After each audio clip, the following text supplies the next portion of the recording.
afternoon. I'm Angel Fall. This is our inaugural show using the Zoom meeting platform. We are using the Zoom meeting platform. I am broadcasting from a spare bedroom. I'm glad you've joined me today on Zoom and that you're a supporter of the Black Talk Media Project. Each and every week, Victims to Victorious takes a look at the public health solutions to the epidemic of gun violence. And for the last few months or so, since March, we have been looking at the epidemic of gun violence within the context of the coronavirus, which is a pandemic. I want to thank my sound engineer and founder of the Black Talk Media Project, Scotty Reed, for suggesting this platform. I hope for those of you who are seeing me for the first time, I hope I'm somewhat easy on the eye, but the information that we have is not easy to understand. So we began this show a year ago talking about the public health initiatives that could be used to reduce the morbidity and mortality of gun violence within the African American community.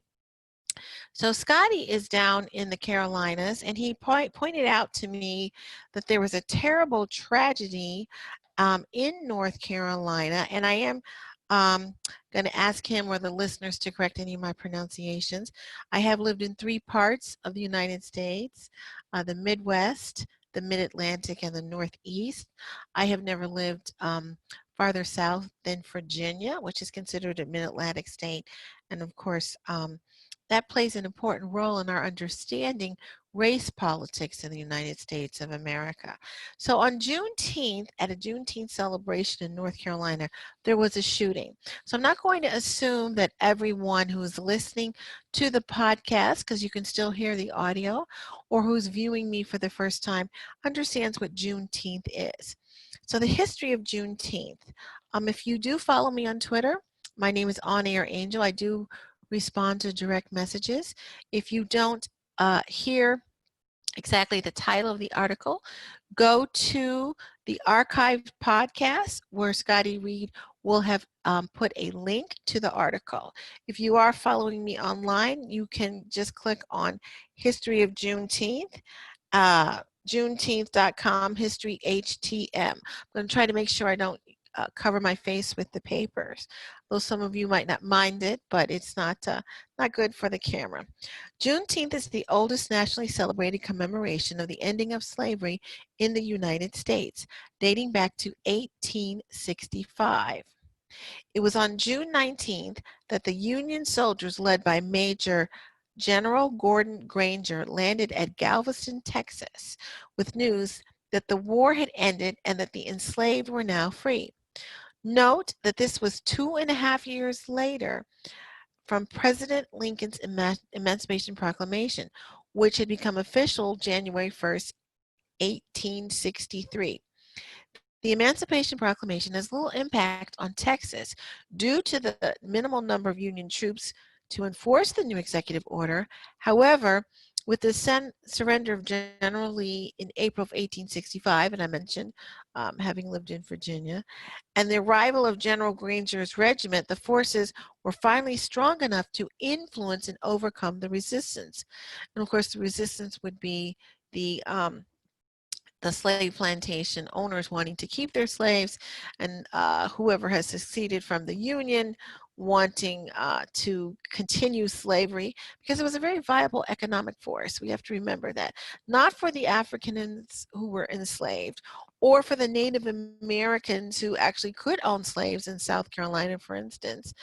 But as we see, the Union Army makes Native American people poorer and poorer with the Indian Relocation Act. So that's a little bit of the history. I'm going to just a little bit more about Juneteenth for the listeners who are naive about it, or you live up north and no one in your African American circle celebrated it. It's not a federal holiday, by the way.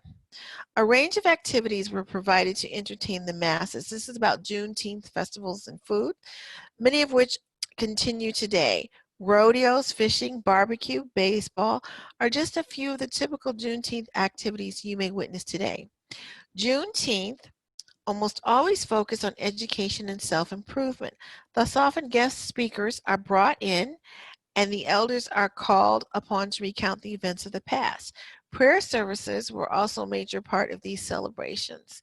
I have a friend who belongs to the Carter G. Woodson's Historical Society with me. She lives in upstate New York, and she had her Juneteenth celebration with people just like this on a Zoom platform or other such similar platform, and they discussed issues about African American people, especially in the context of the pandemic, the protests, and the epidemic of gun violence.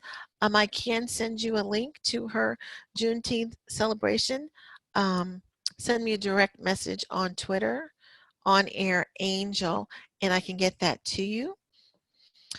So that's a little bit about the activities, a little bit about the food. Certain foods became popular and subsequently synonymous with Juneteenth celebrations, such as strawberry soda pop. More traditional and just as popular was the barbecuing, through which Juneteenth participants should share in the spirits and the aromas of the ancestors. The newly emancipated African Americans would have experienced during their ceremonies. Hence, the barbecue is often established as a center of attention at Juneteenth celebrations. And that article is alluding to the deference and reverence that the slaves had to give their enslaved ancestors. So, unfortunately, in North Carolina, on a day that should have been celebrating the fact that the slaves in Texas don't understand that freedom is available to them 2.5 years later, 2 people died, 12 hurt in North Charlotte shooting. 2 people died, 7 people were shot, and 5 others were hit by vehicles, with dozens of shots were fired on Beatty's Ford Road late Sunday night. At least 2 people were killed and a dozen people were injured when a Juneteenth celebration turned violent at Beatty's Ford Road in North Charlotte last Sunday night, police said. According to the Charlotte Mecklenburg Police, officers responded to a report of a pedestrian being hit on Beatty's Ford Road around 12:30 a.m. When a medic ambulance reached the scene, shots were fired into the crowd. When I was preparing for the show, there are lots of videos that have been uploaded from people's phones showing this mayhem and madness. CMPD Deputy Chief Reginald Smith said Monday that 2 people died, 7 were shot, and 5 others were hit by vehicles during the incident. Smith confirmed that 3 people who were shot are fighting for their lives in the hospital. CMPD has identified the 2 people who died as 28-year-old Christopher Antonio Gleaton and 29-year-old Kelly Miller. Witnesses said the chaos broke out during what was supposed to be the last night of Juneteenth celebrations. A video posted on Twitter showed the scene when an ambulance arrived for a report of someone being hit by a car. It was at this time that shots were fired, with more than 20 shots being heard on the video. In previous shows, we talked about the technology that allows to hear shots, okay, and notifies the police. Smith said that they believe upwards of 400 people were at Sunday night celebration. As of 1 a.m. Monday, Smith said no witnesses have come forward with the information. Smith also said officers believe over 100 shots were fired during the incident, saying video from the shootout indicates weapons of multiple calibers were fired.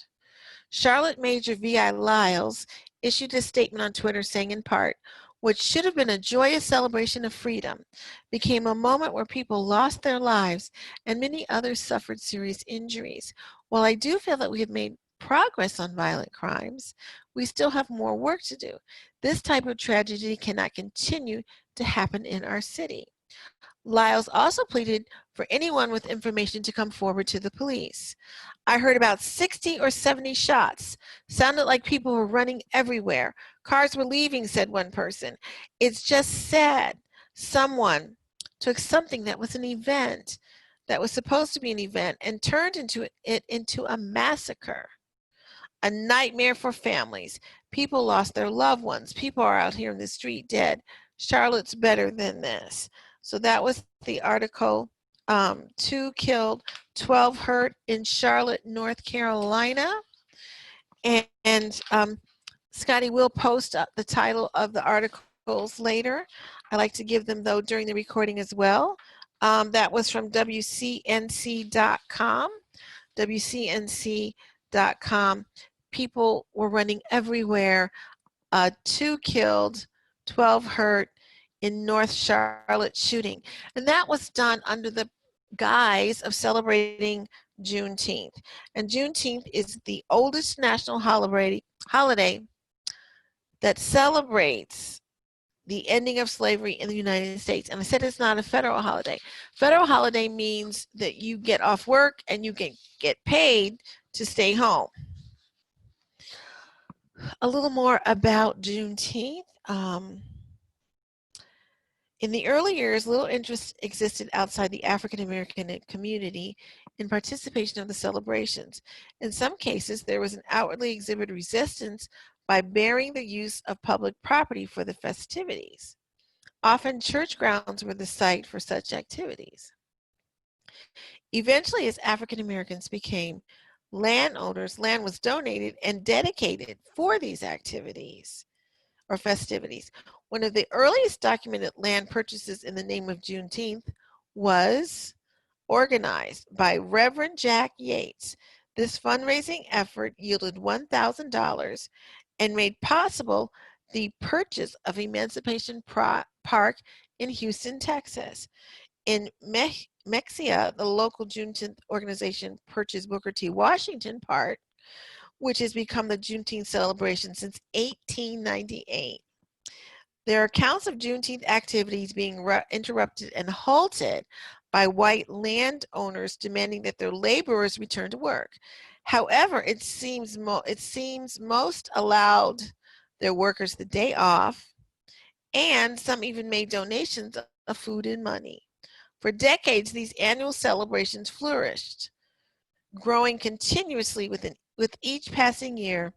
In Booker T. Washington Park, as many as 20,000 African Americans once attended during the course of a week, making the celebration one of the state's largest. Okay, so we probably will revisit that a little bit again, but we're putting it in the context of what happened.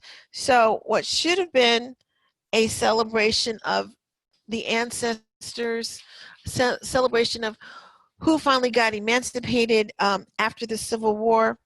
Instead, at this event, 2 people were killed and at least 12 were hurt in this North Carolina shooting. So let's take another look at an article about that shooting. It says 2 dead, 7 wounded in shooting at North Carolina block party. 2 people were killed and 7 others were wounded Monday when multiple people fired into a crowd. Now, see, that first article didn't say that.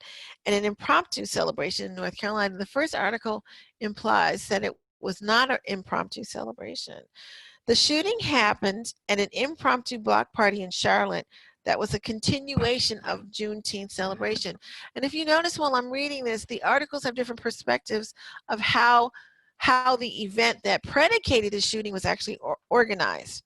Charlotte Mecklenburg Police Deputy Chief Gerald Smith said at a media briefing during Monday, about 400 people gathered on the north side of the city when someone in the crowd was struck during a hit-and-run accident, Smith said. Police responded to the scene, heard shots being fired.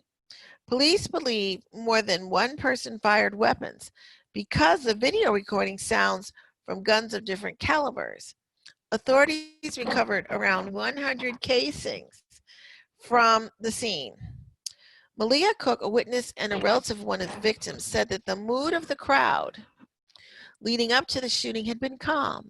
Suddenly, she heard gunshots. I really feel like it was a good party. I don't know what happened.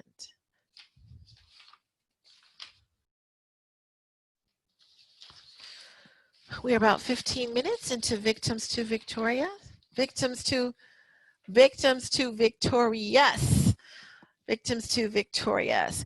And so both of those words, you know, we want you to be victorious. We are tired of the victimization. The African American male is overrepresented in being a victim of gun violence. Of the 2 people we know who survived, we still don't know what their morbidity looks like. We don't know, are they going to be able to feed themselves? We don't know, are they paranoid? We don't know that they're just paranoid, but we don't know what's going on with these people exactly. What we do know in terms of how each person gets involved is that there's an element of space, there's an element of time, and when people are shot and survive, they can have PTSD. I was alluding to that earlier, being paranoid, not wanting to go anyplace. Every time you hear a pop, pop, pop sound, you think it's a gunshot when it could be a firecracker or a car firing backwards, or even some extreme examples of PTSD, people who are shot, they hear the shots when no one else hears anything.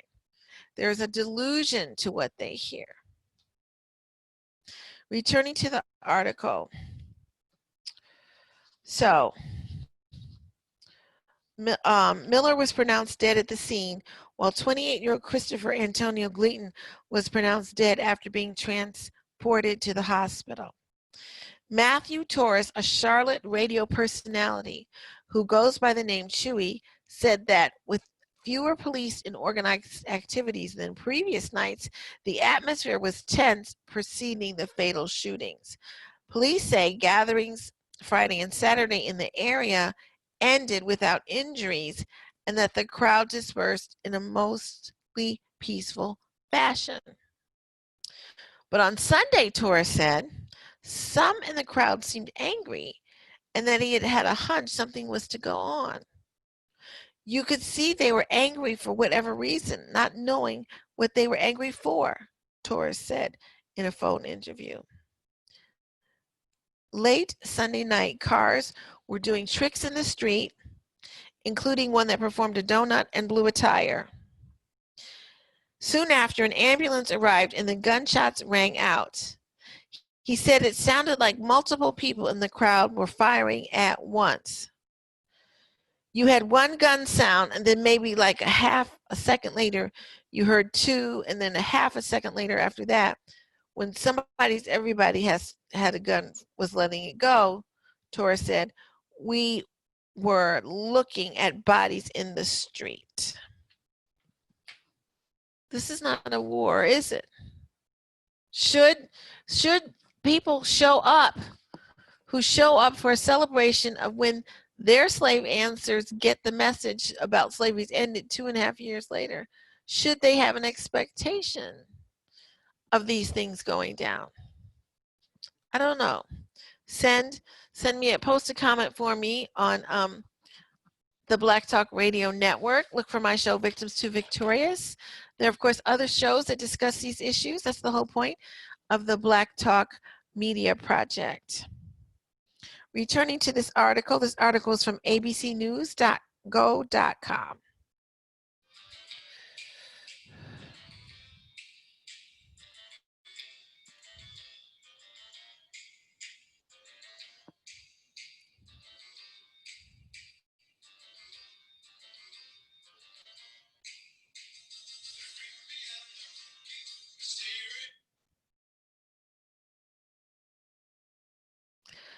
Again, returning to this article, Matthew Torres, who is a radio station personality who goes by the name of Chewy, he's describing what he saw when the shootings occurred. Now, it is very, very sad. We described the 2 young men who lost their lives. It is very, very sad. And it also can be tragic when the people who have been shot can't go back to their normal lives either. Maybe they're paralyzed. Maybe they have an inoperable bullet in the chest or in the brain. Now they have to live with that. So that's the morbidity, what makes people sick. We talked a little about the PTSD. The article says, last Sunday night, cars were doing tricks in the street, including one that performed a donut and blew a tire. Soon after, an ambulance arrived, and then gunshots rang out again. he said it sounded like multiple people in the crowd were firing at once. Now, the first article that I read from denoted the fact that there were bullets from different caliber guns. So this one is confirming. When you look up, when you do the basic research, try to have more than one source. Near the scene hours later, Myra Stewart said she was saddened by the shooting. We've been protesting and we've been saying that Black Lives Matter. But not only do they have to matter to white people, they have to matter to us, she said. Betty Oates, another Charlotte resident, noted the deaths heightened the sense of crisis during the corona pandemic. And that's something that I've been hyping on over and over again. The language here is really good. The deaths heightened the sense of crisis during a coronavirus pandemic and a nationwide movement by protesters to highlight racial injustice in the wake of deaths of Black men in police custody. So that is in fact the environment that we are broadcasting from, that we are broadcasting in, that we're living every day. Betty Oates, another Charlotte resident, noted the deaths heightened the sense of crisis. That's where I left off. We are already in a crisis, she said. God, here we are in another crisis on top of another crisis. Smith said the situation grew so chaotic after the arrival of authorities every Monday that early Monday, that a rescue team had to be sent into the crowd to pull people off the backs of our firefighters who were treating people hurting at the scene. Smith also acknowledged that some officers had weapons drawn as they sought to gain control of the scene. They were doing the best that they can to make a sense of something that is chaotic, a mass casualty scene, he said. If you just tuned in, you are listening to Victims to Victorious, and we are discussing the shooting in North Charlotte during a Juneteenth celebration. The article continues by quoting Smith. Smith said that no witnesses have come forward to describe how or why the shooting started and urged the public to help with the investigation.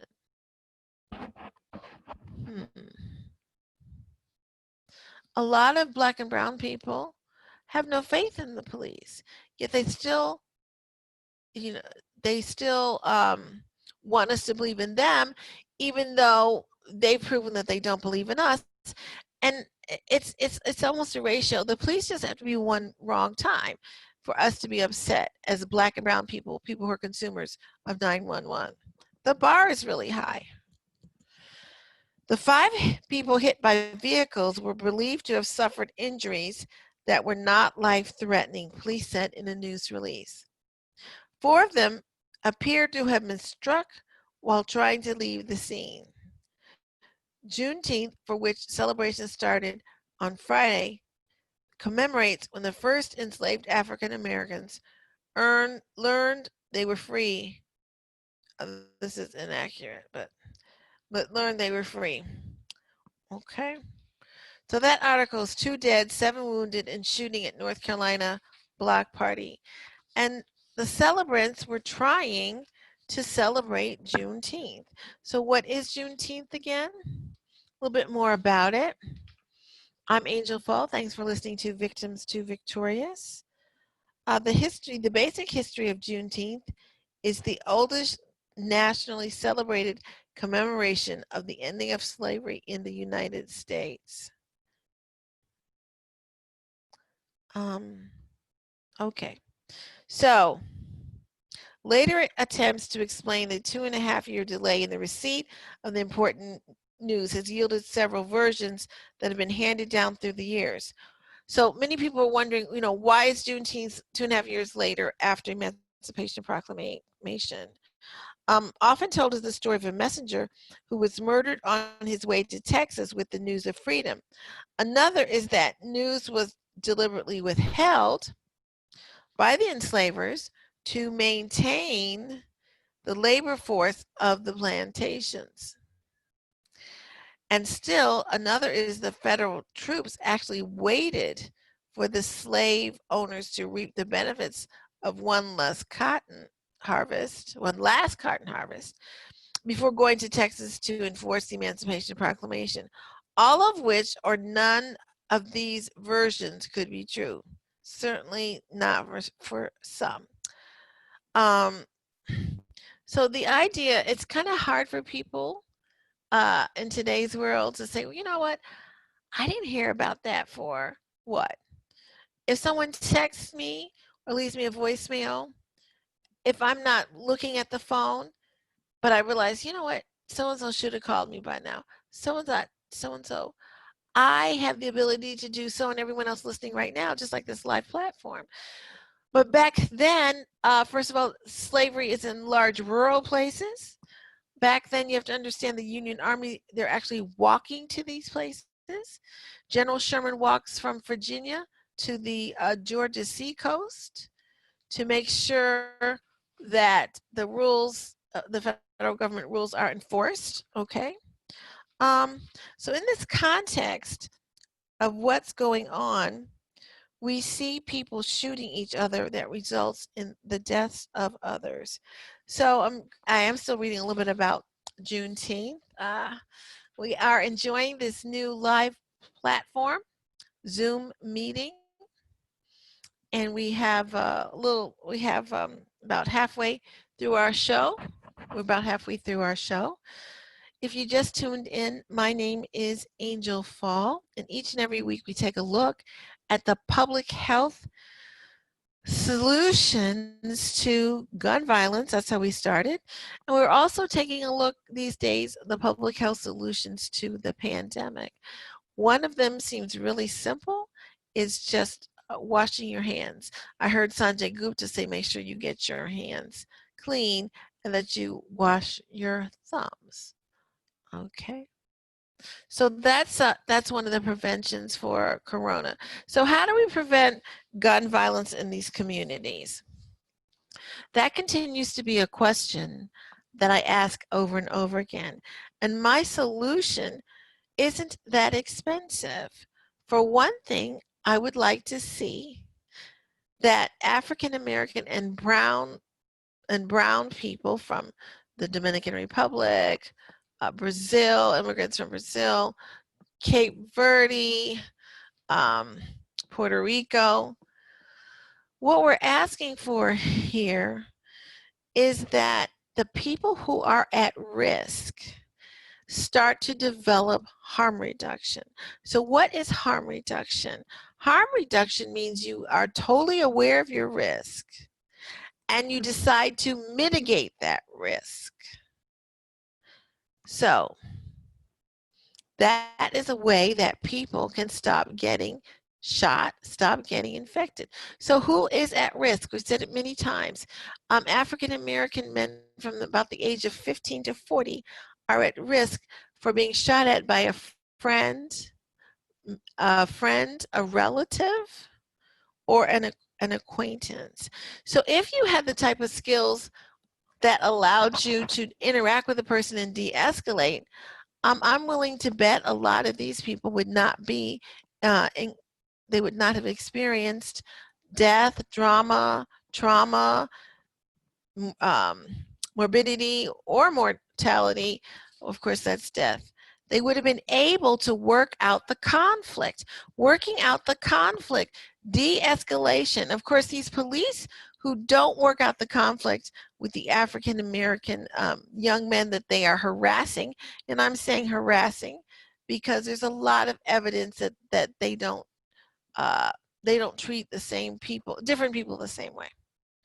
So returning to some of the, I'm unpacking some of the issues about race, the protocols that could be used, and I want to go back to some of the pieces of race within the context of the Juneteenth World Celebration. The civil rights movement of the 50s and 60s yielded both positive and negative results for the Juneteenth celebration.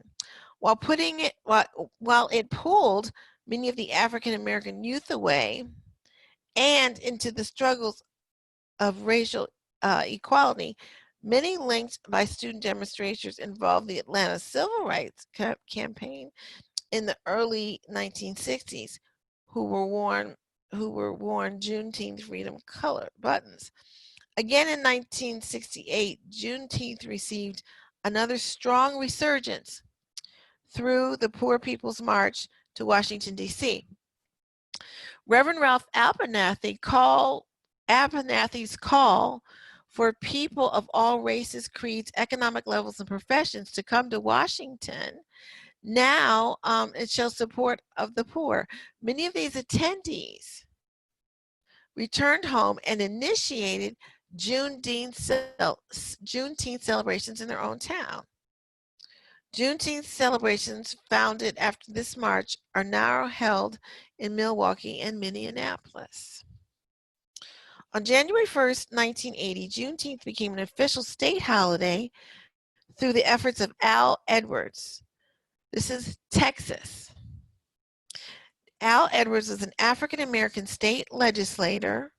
The successful passage for this bill marked Juneteenth was the first emancipation celebration that was granted official state reception. Edwards has since actively sought to spread the observance of Juneteenth in all of America. So many people believe that because slavery has ended, that we should get over it as African American people. And of course, I'm including, because in the article we have some Latino people, I'm guessing by surname, and that we should all just get over it. People from Puerto Rico, the Dominican Republic, their Black African ancestors had to cut sugar cane. And so the vestiges of poverty, the vestiges of illiteracy, the economic disadvantage, all of those things are still there. So going back to why Juneteenth is such a big deal in Texas. On January 1st, 1980, Juneteenth became an official state holiday. Isn't that something? This is a state that has had, well, let me just go on. So Texas became an official state holiday on January 1st, 1980. Through the efforts of Al Edwards, we read that, as an American state legislator. And one reason why I'm emphasizing it is, if you are out here with Black Lives Matter, if you are out here protesting the police shootings of unarmed Black men, I would like to know, why is it that these protests have to come after being killed by a white person? 2 people were killed, presumably in South Carolina, by another Black person. So why don't we have the same public outcry? Juneteenth in modern times. Today, Juneteenth is enjoying a phenomenal growth rate within communities and organizations throughout the country. Institutions such as the Smithsonian, the Henry Ford Museum, and others have begun sponsoring Juneteenth-centered activities. In recent years, a number of local and national Juneteenth organizations have risen to take their place alongside other organizations, all with the mission to promote the culture and evidence and appreciation of African American history and culture. That's a very powerful sentence. Juneteenth today celebrates African American freedom and achievement while encouraging continuous self-development and respect for all cultures. As it takes on more national, symbolic, and even global perspective, the events of 1865 in Texas are not forgotten. That's what the article says. It's not forgotten. If you are listening or watching, what do you think about starting your own Juneteenth celebration locally? I mentioned a friend of mine named Bianca, and Bianca runs a Juneteenth celebration for upstate New York. and you can get in contact with me, On Air Angel, and I can put you in contact with her. They did their Zoom, I'm calling it Juneteenth. They did their meeting via a platform similar to this. Now, one of the ironies that I found in preparing for this show is that when white policemen shoot African American uh, suspects, we'll say, what happens? Well, when white policemen shoot these Black Americans, what I really am advocating for here is everyone who's listening. You live in a jurisdiction. You can write your congressman or senator. Remember, the police departments get Department of Justice money. What I am advocating for is the reduction in the use of deadly force. If someone is running away and you have their car, you probably know where they live, or you know where they live. So the police, in the case of Rayshard Brooks, for instance, the police should let him run away, impound his car, and pick him up the next day. That's what should have happened. So in North Carolina, before this latest incident, there was another incident, and I'm going to give the listeners a little bit of this information. We have a few minutes left. After police shoot him, North Carolina man faces charges. A North Carolina man who was shot and wounded by police in a confrontation that sparked protesters and has been charged with the firearms related counts and resisting officers, I should say.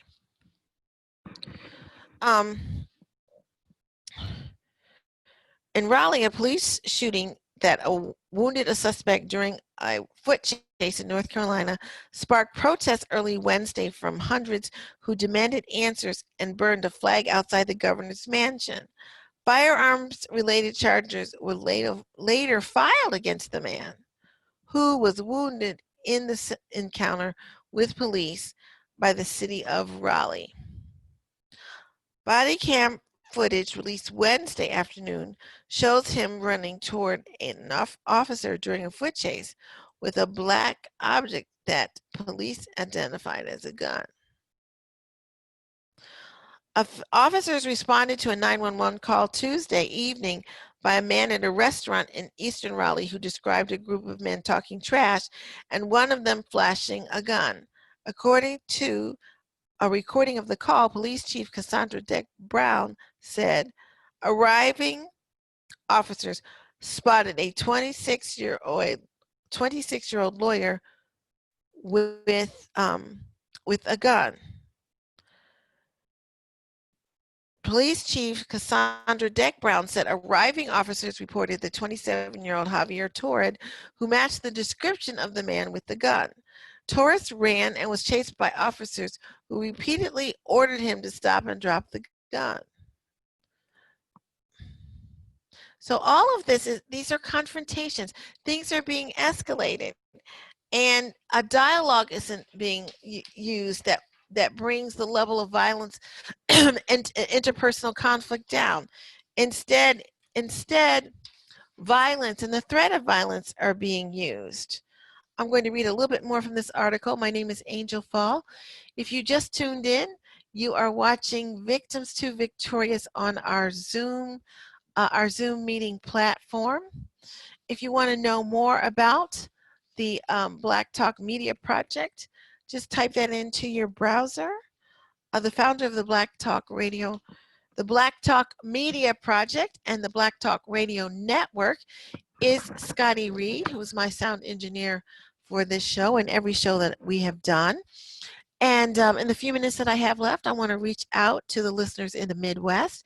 We are broadcasting from Cleveland, Ohio right now, which is on Eastern Standard Time. On August 9th, we will be broadcasting on Central Time from the city of Chicago. We are looking at Chicago because they are still having gun violence and an epidemic of not only gun violence, but a pandemic on top of that. So the social unrest, being locked down or sheltered in place, being able to run out now, and the gathering issue and the social distancing has lessened in some places. Mayor Lightfoot in Chicago is still grasping with some of the rules and regulations under that. And so, what I'd like to see when we come to when the Black Talk Radio Network and the Black Talk Media Project come to Chicago, we would like to see your support. We'd like to see your support on Zoom, Facebook, Twitter.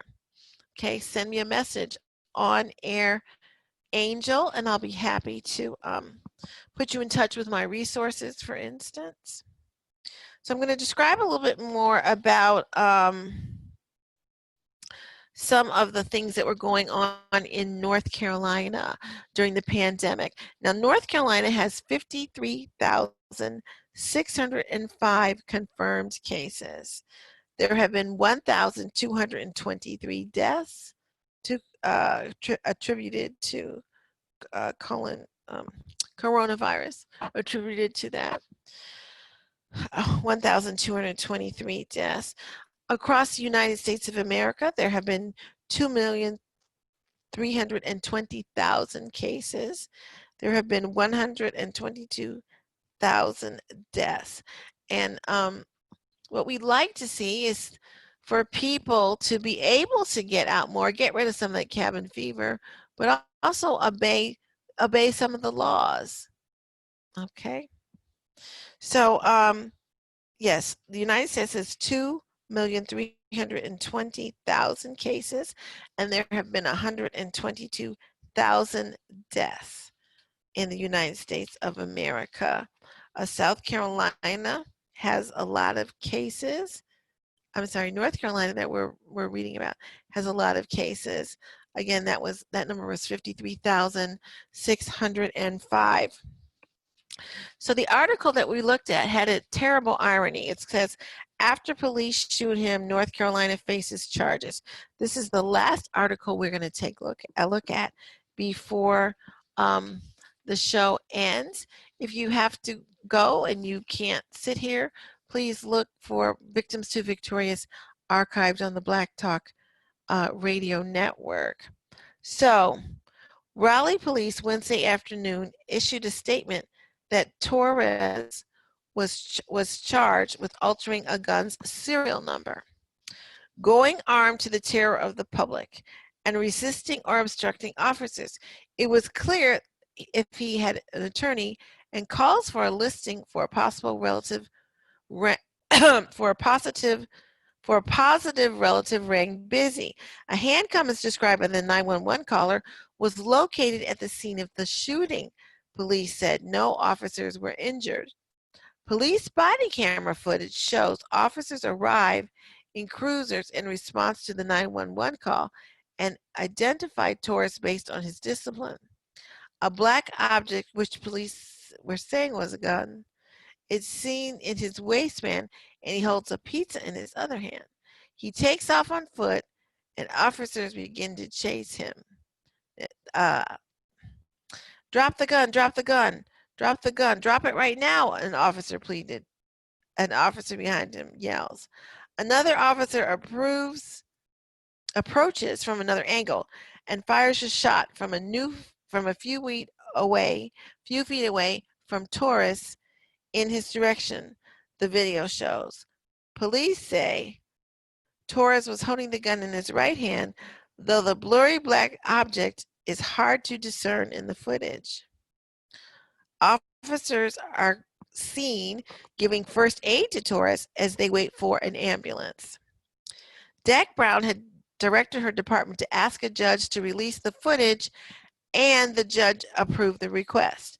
Dak Brown spoke to reporters at an early morning news conference saying she wanted to address some information that is circulating on social media and about Torres's age and the circumstances of the shooting.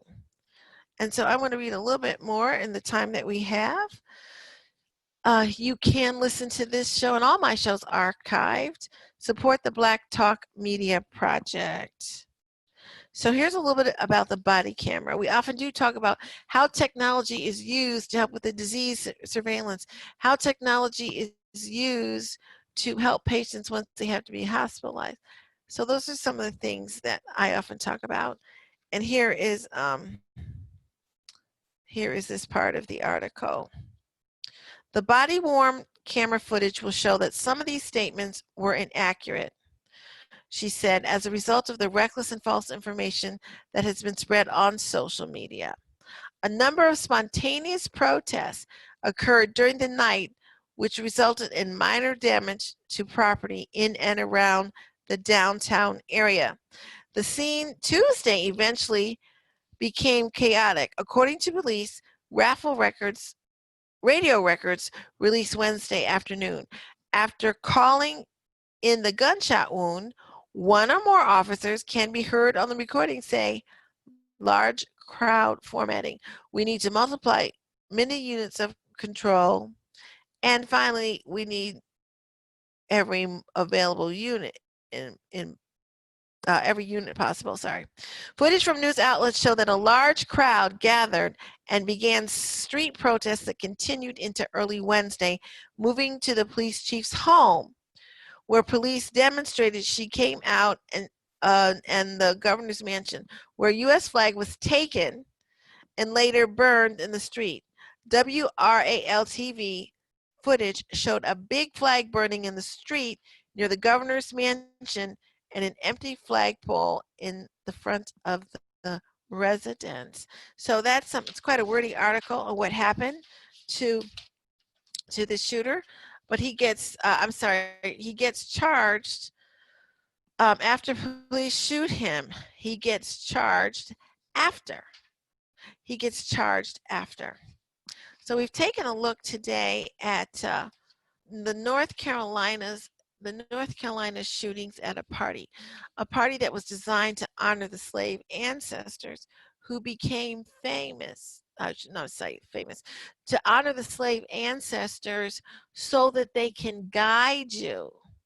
Honor the slave ancestors so that you can acknowledge all the hell and high tide that they've gone through. And during times of slavery, if you've seen Django, for instance, white plantation owners would use other strong black men in a fight and actually have them kill one another. So our society is fractured. Our society is damaged. We have an epidemic of gun violence. We have a real pandemic that we're living in.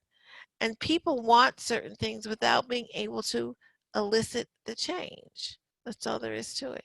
Elicit a change. Do your part to make sure it is different. So I will leave you with that number again. Here in the United States of America, there are 2,320,000 cases of corona. So far, there have been 122,000 reported deaths. I'm Angel Fall, and you've been listening to Victims to Victorious. Please support the Black Talk Media Project. When you get to the Black Talk Radio Network, you can find mine, show, and others. There is also a donate button.